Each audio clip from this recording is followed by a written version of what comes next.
नमस्कार, भारत 360 देख रहे हैं आप और मैं हूं आपके साथ प्रियव्रत दीक्षित। आज इस प्राइम टाइम में लेकर आपके लिए मैं आया हूं कुछ आज की सबसे हाईलाइटेड स्टोरी।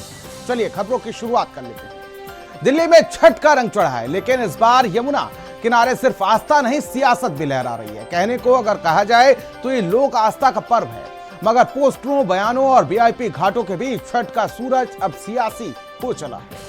जहां कभी आम आदमी पार्टी बीजेपी पर यमुना की गंदगी को लेकर वार करती थी, आज वहीं आम आदमी पार्टी विपक्ष में बैठकर बीजेपी पर वीआईपी घाट की राजनीति का आरोप लगा रही है। यानी कि आस्था के बहाने दिल्ली में फिर वही पुराना खेल, एक घाट दो दावे और सियासत की नई डुबकी। रिपोर्ट देखिए।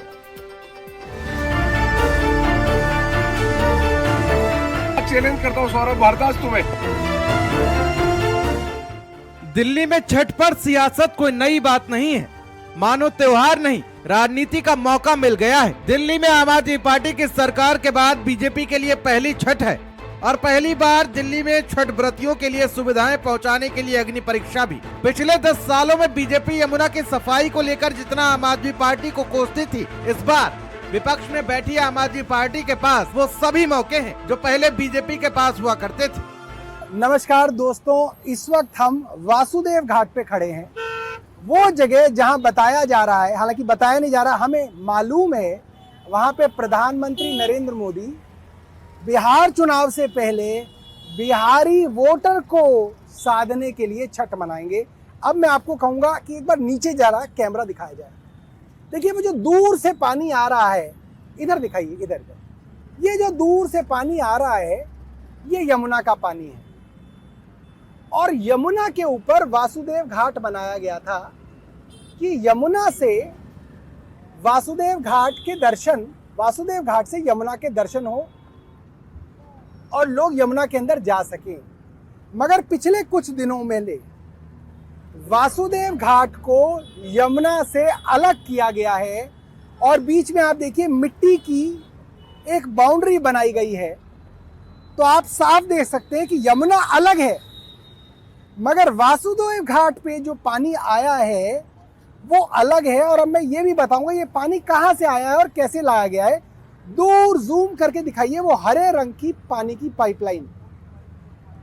ये पानी की पाइपलाइन सोनिया विहार से गंगा का साफ फिल्टर्ड पानी लेके आ रही है।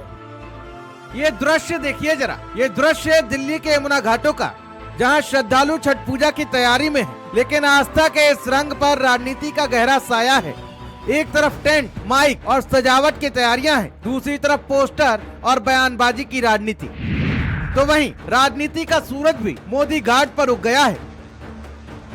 आम आदमी पार्टी का आरोप है कि दिल्ली सरकार ने घाटों पर रोक लगाई है और प्रधानमंत्री मोदी के नाम पर अलग घाट तैयार कराया गया है।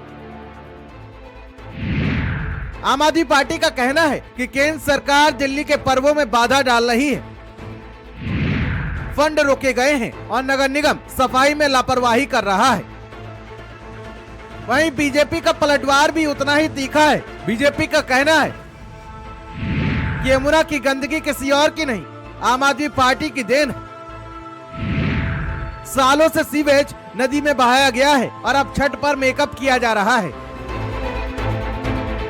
आम आदमी पार्टी के नेता सौरभ भारद्वाज ने एक वीडियो जारी किया, बीजेपी पर वीआईपी घाट का आरोप लगाया। कहा कि प्रधानमंत्री नरेंद्र मोदी के लिए स्पेशल फिल्टर्ड पानी लाया जा रहा है, जबकि आम श्रद्धालु गंदे पानी में पूजा करने को मजबूर है। देखिए, जो भारतीय जनता पार्टी का नेता बड़े बड़े क्लेम कर रहा है उसके लिए बोतल तैयार है। ये यमुना से भरी है और ये जो काला काला है ना, ये लोगों की पॉटी है, मल है। और ये मैं नहीं कह रहा, ये भारतीय जनता पार्टी की सरकार की जो दिल्ली पॉल्यूशन कंट्रोल कमेटी है उसकी रिपोर्ट कह रही है कि अभी अभी तो इनका 11 साल का कार्यकाल समाप्त हुआ है और हम बार बार कह रहे हैं कि हमें दिल्ली को उस परिस्थिति में लाने में जहां सबको बिल्कुल सांसों के अनुकूल, अपने स्वास्थ्य के अनुकूल दिल्ली हो, इसमें हमें 2 से 2.5 साल लगेगा। दोनों ही पार्टियां अपनी सियासत चमकाने में जुटी हुई हैं। बीजेपी और आम आदमी पार्टी दोनों ही दावा कर रहे हैं कि वे आस्था के सच्चे रखवाले हैं, लेकिन हकीकत यह है कि श्रद्धालु राजनीति नहीं, साफ सुथरा पानी चाहते हैं। सियासी बयानबाजी के बीच घाटों पर पहुंच रहे श्रद्धालुओं की चिंता कुछ और ही है। यमुना का पानी अभी भी गंदा है, छाग उठ रहे हैं। आस्था के इस पर्व पर राजनीति की नदी फिर बह निकली है, कभी सफाई को लेकर, कभी घाट के नाम को लेकर।